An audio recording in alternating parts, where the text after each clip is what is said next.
Hi everyone, and welcome to another webinar. Today we're going to be talking about how AI is impacting search and SEO. We're going to be covering a range of topics such as what has changed within search, our research with SimilarWeb. We're going to cover what's changed within SEO specifically, why digital PR might be your new superpower, and then we'll summarize it all for you at the end. We're Balance. We're a financial services specialist agency. We work with a range of brands, providing a range of services. I won't bore you all with them today. They're all up on the slides I'm talking. So what has changed within search? Well, first thing, big news, SEO is dead, apparently. You look at Forbes, you look at Inc., you look at all the LinkedIn bros, and they'll tell you that SEO is dead and we should all just give up on it and, it's the past. Obviously, that's ridiculous. It's my job today, though, to explain why that might be, because we're seeing a lot. We're being told a lot of facts, and how are we going to know if these facts are true or not? We hear that SEO is dropping like a stone, 25% last year, 50% next year. We're told that Google's making all the pages ads now, and so organic's not worth it. The LLMs are getting so big that 60% of people are using them instead of search. And so traffic from Google is dropping massively. And AI reviews have also meant there are no clicks anymore, apparently. These are all the things that we're hearing.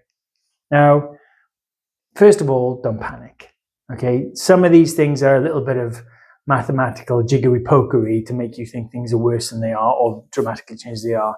And one of the first things that we need to think about is look at the experts out there. John Mueller in Google, he basically said, look, do good SEO, and you're going to be doing a lot of good AIO, GEO, wherever you want to call it.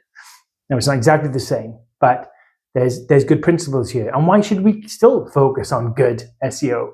Because Google drives something like, what was the number? 345 times as much traffic as the other channels here combined. It's still a massive, massive channel that you need to be catering to. And number of Google searches actually grew in the last year. And whilst there is some share going to other markets, last year, I think it was 370 times as much traffic. This year is 354 times as much traffic. It's still massive numbers, even though they are changing. And we got to accept the reality of that. Now, what is changing is how people are using search. So you can see by this chart that projected annual visitors by source is changing. But when we talk about AI here, we're not necessarily talking about ChatGPT taking over the world or Perplexity taking over the world. We're talking about how people are using AI overviews, even within Google, to get to sites. The other thing to think about, and this is echoes of back in the day, if any of you are old enough to remember when Alexa came in, everyone talked about everything's going to change, and there's loads of people using Alexa to ask it questions, and people are going to be using that instead of Google now. And actually, what you find is, just as with most people use Alexa to find out the time or to play Spotify, a lot of searches within ChatGPT are not transactional searches; they're informational searches. Yeah. So the pie chart that you see is actually, if you look at it, a lot of these searches are informational, they're not transactional. Now, those informational searches are important. We want to cater to that. But it's not like all of your customers are suddenly buying through ChatGPT and you should be panicking. Far from it. Now, there are changes, and you will have noticed them in your own data with what we call zero-click searches. So zero-click searches are, as it's been called, the crocodile mouth. Okay? Impressions are going up, but actual clicks are going down. And that's because a lot of people are getting their answers through AI overviews. But there's some things to factor in here. AI overviews only appear about 35% of the time, and they only appear quite frequently on quite informational searches. And everyone's being affected the same. Okay, so it's still important to cater to that because you want your information being used by Google and your brand being referenced. Now, a reality check. We hear about this traffic dropping like a stone. We hear about people extrapolating the traffic from Google is going to go and disappear within the next 2 or 3 years. Crazy, crazy stats. Okay, and we're not Luddites here. We know the world is changing. But look at these numbers. Yes, there was a peak. something happened. I can't remember what exactly it was, around 2020, that drove a lot of people searching online, a lot more people using online, and that has leveled off. But also there's been a correction there and a bit of flattening. And these numbers, these changes, whilst each accounting for millions, still as a proportion of total traffic are quite a bit smaller. And if you look at monthly SEO traffic across the top sites from the SimilarWeb data, you can see that there has been a slight dip, but you're still talking 20 billion instead of 21 billion. So it's a dip, all right? But it's not, the world has not changed. So let's talk a little bit about some research we did. Now, we originally did this research, I think we started about 18 months ago, and it was fairly new at the time. A lot of similar studies have been done since, but a lot of this still holds true because we keep it up to date.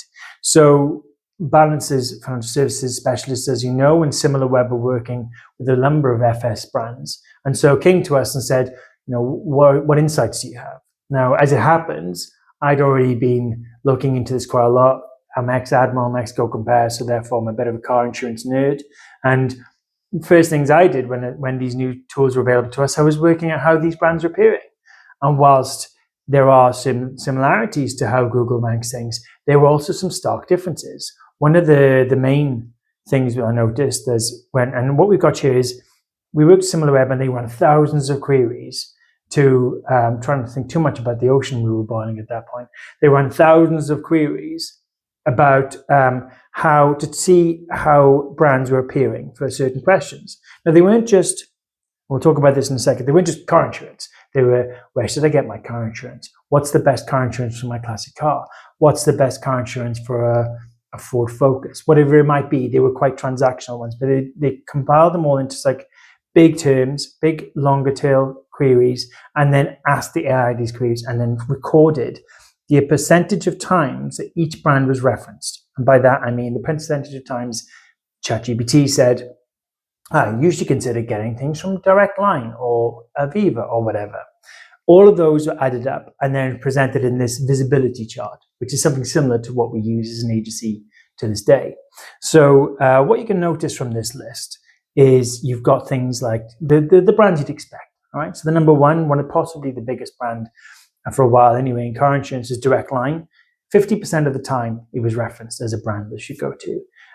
AXA, actually a little bit surprised that this was so high. They're a huge brand, doesn't do huge amounts of TV, but a very well-known brand, a very visible brand.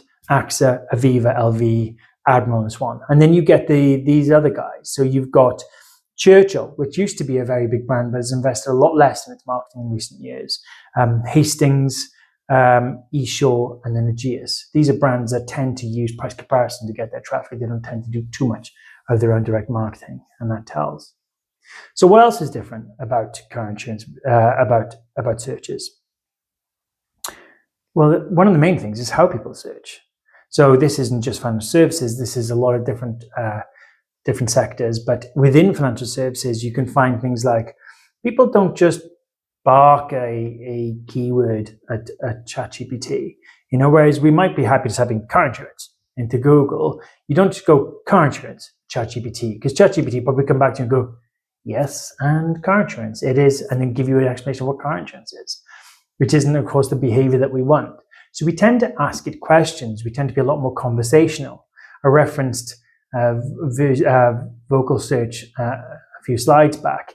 It's similar to that. This natural language that we use to search is being used. And as a result, keywords or key phrases are 8 words long sometimes, as opposed to the more average of 2 or 3 in Google.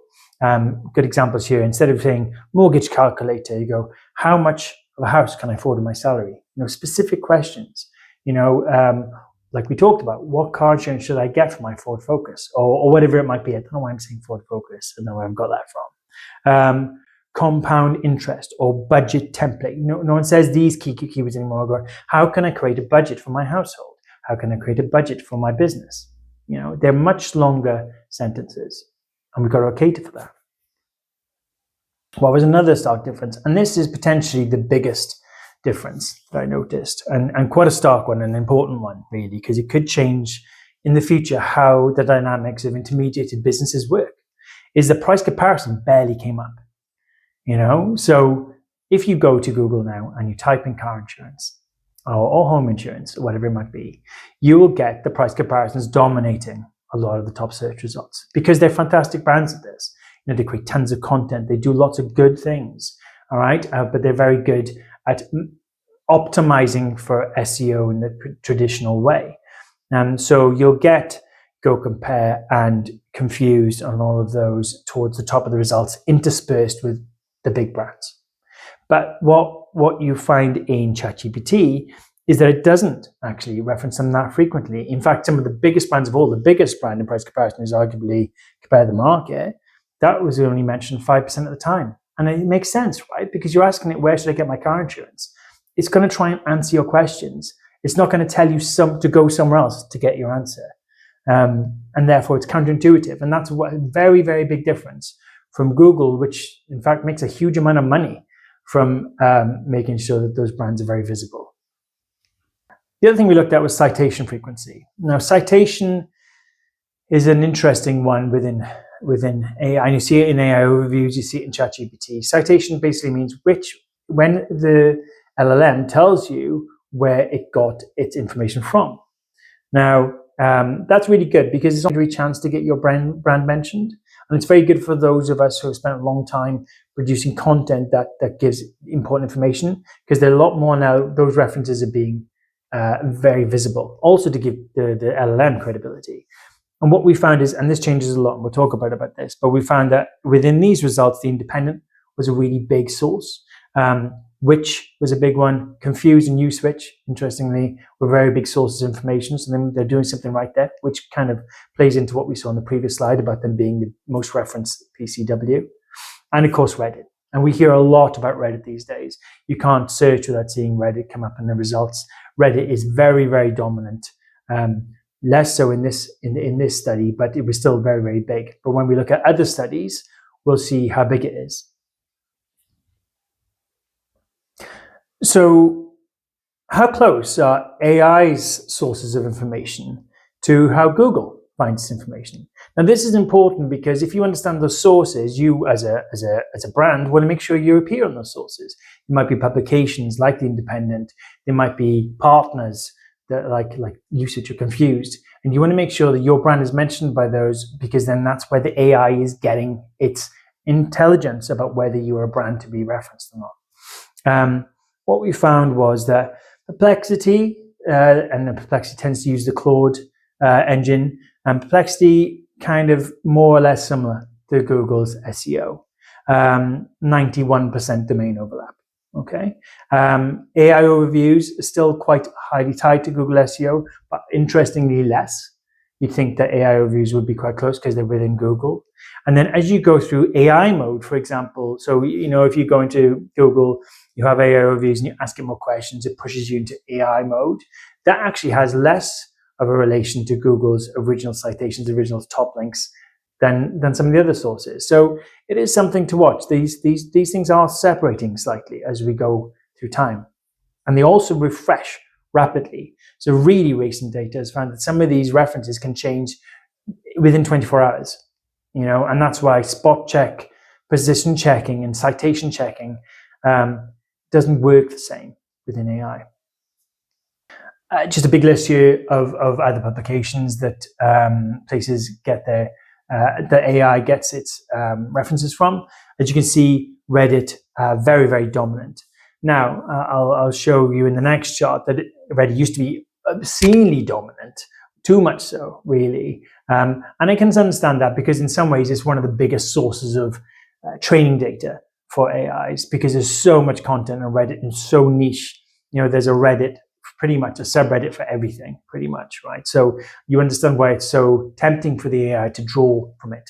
But of course, it's skewing because anyone can write on that, right? So is skewing maybe the quality of its responses. So that was toned down considerably. But yeah, there's loads of different sources here. I won't list them all, but still Reddit and a bunch of other sources, the publications you'd expect are very good sources. And you need to know this as a brand because you need to make sure that maybe you've got a presence there. Back to the point I was just talking about. So this is always interesting when you're doing a talk, because you do the talk and then new data comes up or the engines change and you have to kind of change slides again. So just a week after we did the talk saying that Reddit was obscenely dominant as a source, there was a huge drop in the amount of traffic that was being generated from Reddit. You can see this in the red line where it just basically drops off a cliff in September last year. It's still, though, if you look at this line, a very dominant channel. Okay, so we've talked about what's changed in search, but what's changed in search engine optimization? How has the practice of that activity changed in itself? Now let's refresh our memory on what SEO is kind of made up of. You might have seen this chart done by our group a number of times. It's the kind of the magic three, right? You've got your technical SEO, your content, and your digital PR and link building, or experience, your relevance, importance, your technical, your offsite, your onsite, however you want to split them out, okay? The point is these principles are still very, very sound and very much the case. They're very important. What does change is a few factors such as the weighting that maybe this has on your results and on your citations and your amount of times you're referenced, but also how we think about that generally. Okay, so let's move on to what is the same. So this is the traditional SEO process, okay? We're all hopefully very familiar with it. You do your keyword research, which terms are people using, the volumes of those terms to make sure we're pursuing the right keywords, and of course, how they change over time. We look at our on-site SEO, is the tech sound, is the content on the site great? Are we optimized correctly?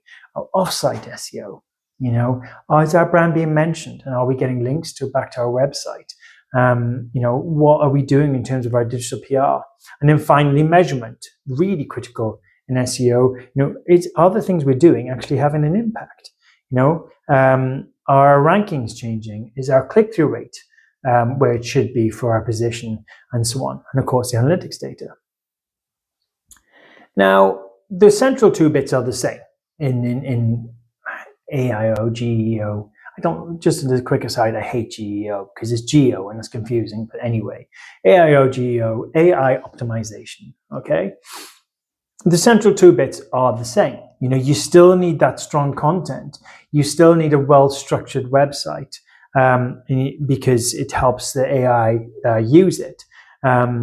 Though there have been suggestions recently that maybe schema aren't being used in quite the same way. The point is the content still needs to be there and ordered in a fashion that AI can pull out. You still need your offsite SEO, and we'll talk about this in a moment. That's more important than ever. How your brand is mentioned across the web is really critical as a factor. But two things have changed. One is keyword research. So we've talked about how people don't search the same. There's no longer these head terms in the same way, car insurance or whatever it might be, because people don't use it like that. And so therefore monitoring how people interact, where it is in a conversation, how it changes, how the keywords might be a question, a conversation between the AI and it, how do you get to it? That's all changed. So keyword optimization is going to be much harder, and it's going to have to be topical optimization. Brand optimization in association with your topical authority is going to be much more important than just finding a specific keyword and optimizing for it. Now, search has been going that way for quite a while, but it is a big difference. You're not just thinking, where am I for the term car insurance? But it just doesn't work like that in AI. The final bit, of course, is measurement.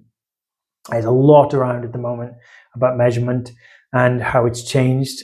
And you'll have your tools like SEMrush and others and Ahrefs providing their AI measurement tools. You've got specific tools being developed as well. They've all got their flaws. Sometimes it's better to have some visibility than none. We use some of them to kind of get a spot check, but they've all got their flaws. One of the main reasons is, as we said, the results are constantly changing. The AI is constantly learning, and therefore we need to be aware that what might be the most mentioned or referenced brand for a particular product today, it might not be tomorrow. And so you've got to be more cemented than just optimizing for a specific thing. Now, on content, this is quite an important topic because I think it's something a lot of us are battling with at the moment, particularly hearing our CEOs and our financial services, our FDs going to us, well, hold on, AI can just generate, I can write copy now about car insurance or about mortgages with an AI. I'll just ask an AI to write for me. And that's true. You can generate content like at the click of a switch now, which initially scared a lot of people Like they're going, hold on, do copywriters have jobs anymore? Well, of course they do. Because what is an AI doing but cobbling it together from stuff that has been written before? And there is not, like, we haven't got to the point where all there is to be written has been written. So there's lots more to write. The other thing, and this is a really critical factor, is this Ouroboros effect. If it didn't manage for this, the AI would LLMs would very rapidly devolve into gibberish, all right? They can't just keep eating itself. It can't keep producing content from content that's been produced by itself. Because if it does, it'll just end up in nonsense, okay? So what AI doesn't like is content that is already being cobbled together from its own sources. It basically doesn't see it as new. And if it's not new, it's not of interest to it. So if you are producing content using AI, the AI will not like it and will not want to reference it because it can do that itself. What does it need you for? That's a quick fire way to make yourself irrelevant in the future. So I'd be very careful of it. Just like with any good content or any good digital PR, you need fresh data. You want expert insights. You want first-party stuff if you can. Proprietary information that you can't get anywhere else, that people couldn't generate from an AI. But also cater to it. Use question style headings, trying to anticipate what people are actually going to ask the AI and anticipate that. Apply schema, even if it's just to structure the page. Maybe it's not being used the same way, but to structure the page. And also it likes FAQ sections, because it can just rip out data. And if it needs to get deeper into it, it'll go deeper into content. So think about those executive summaries at the top. Think about those FAQs alongside the rich data. You're kind of giving it both there. Ask a quick question, here's a quick answer. Ask a research mode question, and it'll give you something much more in depth. And you've got to give yourself the best chance of being the source of that information. Okay, so we've seen that search is changing, though not as dramatically as many people might claim. And we've seen that SEO, the practice of it, has got new challenges. But within that, we talked about how maybe the weighting has changed. And one of those biggest weightings is in digital PR. So I'm one of those people that definitely neglected digital PR early in my career. Kind of just wrote it off as link building, maybe didn't even invest the amount of money or time that it should have been done. And actually, I was one of those first to make that mistake. And what we've seen over the recent years is how powerful and how impactful, not just for your brand, but also for your SEO PR can be. Now, what we found is that a lot of studies, especially since the start of LLMs really becoming into prevalence, is a lot of studies were done on what's really impacting that citation.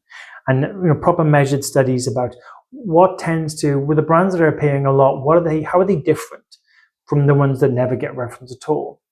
There's a piece of work done which collated all of these studies together, and it's looked at what, across the bottom of this chart here, you'll see impact confidence score, which basically means of the studies, which were really confident that this had a big impact.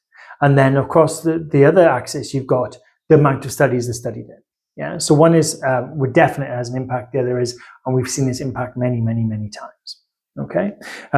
The two kind of factors, or three factors you can see in the top corner, are digital PR, well-structured content, and then comprehensive content. So we talked about structured content, comprehensive content already. Let's talk a little bit here about the most frequently identified impact, which is digital PR. So very quickly, just to say what digital PR is, that is creating content to go out there and be referenced by publications or websites that are not your own. Okay, now whether linked to or not, it's whether your brand is being referenced as a source of information, and it generally builds that from how much your brand is being mentioned out on the web. And when we see factors that correlate with your brand appearing in AI results, you can see branded mentions are right up there towards the top. And the main way of doing that, apart from brand advertising, which is a slightly different thing anyway, the main way of doing that is through PR, digital PR. So, okay, so that's the same so far, so SEO. What is different? Well, one of the big things with SEO, I remember sitting with PR and going, oh, we got mentioned in XYZ publication. Great. Next question. Did we get a link? No. That's not the same anymore. And it should never have been really, but this pursuit of links as a signal, yes, it's good for Google. Google does care about it. But within AI, it doesn't work like that. It doesn't track the links in the same way. It's looking at references to your brand. And so any reference is really valuable, whether it's linked or not. Just linked is a sweetener, right? Now, in those references, though, you want to make sure your brand is being referenced alongside the product, because as Rand Fishkin once called it, AI is kind of a spicy autocorrect. It's looking at probabilistically what's the best brand to mention alongside this product. Yeah. So if you've got your brand alongside a product in a body of copy on a number of different sites, the AI kind of goes, okay, well, these guys do property insurance, pure property insurance. Therefore, they do property insurance. Financial services marketing. Balance does financial services marketing. It's all about getting your name referenced alongside the product where possible. And then finally, how can you do that? And what can we do? Seek out editorial guides. If you try those old things that we used to pursue, we need to pursue them again. Some of them, top 5. We say mattresses. Obviously, that's from financial services. Top 5 savings accounts. The best value mortgage rate. The best mortgage for new homeowners, whatever it might be. All of these guides that are not on your site but on external sites, they're very valuable and they're a really quick shortcut. What we found is, and other people have found this as well, is that almost 30 to 40% of its sources for AI intelligence comes from these sorts of guides, that terrible old listicles. It loves them because it's just short, tight, concise, and rich information for it to use. So what are some quick wins? Now, I'll start with a not very cool one, not very exciting, but broken links. Have a look of all the links that came into your site from PR in the past, if you've done it in the past. Are those links still live? Maybe you forgot about them. Maybe they were old news, yesterday's chip paper, and so you're going, I don't really check. Check that those links are still live. Yeah, it's a silly little thing, but you'd be surprised how often we see that brands have moved pages or restructured their website and not fixed this stuff. So make sure you do. Revisit past successes. So I know a lot of this is looking backwards, but there's a lot of questions that people still ask. We've got a number of brands that they've covered things in the past. It was really big and we treated it as a success back then and moved on. But actually a lot of that stuff is still relevant today, and the AI is being asked that every day. So make sure we go back and reference and refresh some of that stuff. Make sure it's up to date so the AI wants to use it. Because it was successful in the past, it will be again. And the reason it was successful is because people asked those questions and were interested. And then finally, talking about revisiting things, create evergreen pieces. Now, this is an old SEO term, evergreen content, but it helps. Okay, keep bringing that content up. Make sure that content is going to be useful to you for a good period of time. Don't get me wrong, do some topical stuff, do some trending stuff. Make sure you've got a good core of content that's still going to continue to be valuable beyond next week.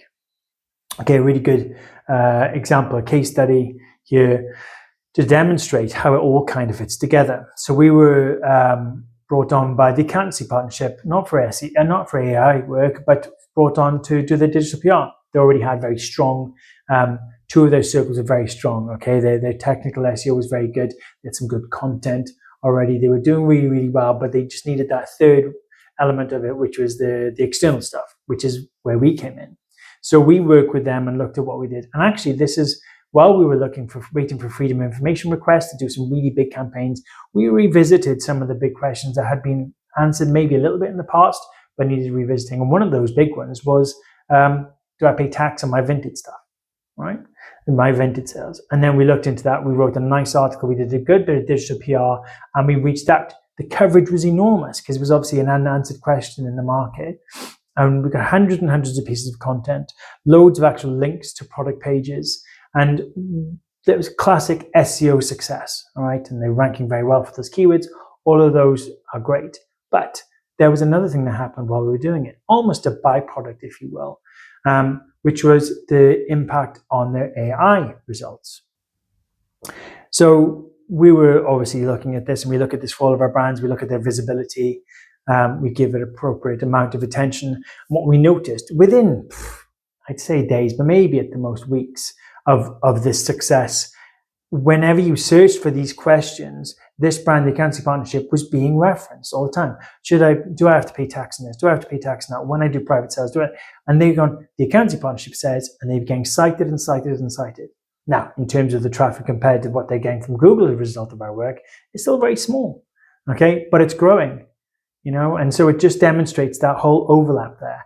If you do really strong SEO with a very strong PR and getting the brand mentioned out there, you're going to do well in AI results. Okay, so in summary, don't panic. Okay, yes, there are things changing, but there is time to adapt. If you're even watching this video, it means you're probably ahead of 95% of people who are not really giving this enough attention at the moment, or flapping and doing the wrong things. Okay, so that's the first thing. Second is, yes, absolutely, let's not bury our heads in the sand. Search is changing. Both the way that people search, but also the practice of SEO itself is changing and needs to adapt. Third, get used to limited data. So although a lot of SEO practices are the same, if you remember those 4 boxes, measurement and keyword research and all those things is going to have to change. And how you do that, at least you have to adapt to new skills, new ways of measuring visibility and looking at how you're appearing. And with that, you have to understand the AI algorithms. So point 4 here, understand these AI algorithms, understand how they think about things, how they try to answer your questions, where they go to get those answers. So understand them, but don't blindly pursue them, because they are adapting quickly, as we talked about. The AI overviews results change every 24 hours sometimes. Reddit was 95% of the source, now it's 20 or whatever, and it'll adapt by sector as well, and it adapts considerably by engine as well. So understand them, but don't doggedly pursue them. Just be agile. Like any good brand should do, create good content. Create good content for people. Okay, try and answer the questions for people, and you will get a long way towards it. Just make sure it's well structured. But adapt it as well. Make sure you've got your FAQs, maybe consider executive summaries. Make sure your content is easy for an AI to use, just as you'd want it to be easy for a human to use. Invest in digital PR. It's often the thing that people neglect within SEO. It's the thing they do last, maybe because they understand a little bit less, maybe because SEOs aren't naturally PRs, whatever it might be. Okay, invest in it. It has been proven time and time again now. Not just by the people who sell digital PR, but other people, that it has a huge impact on your citations and your references in AI. But you do have to tailor your PR activity. Do pursue those guides, those editorials that seem to be favored by the AIs, which is your top 10s, your people like Which who do those guides, independent, etc., because they tend to be very valuable sources. But of course, grab the quick wins. If you've invested in digital PR in the past, maybe you've neglected it, maybe you never saw the results you wanted, or maybe it's just gone by the wayside. Go back to those previous successes or that previous work and see if it needs to be refreshed. See if there are broken links, see if there is content that could be zhuzhed up for 2026. So there's lots to be done before we even start worrying about anything. Okay, so enjoy and good luck with your results. Thank you for listening today.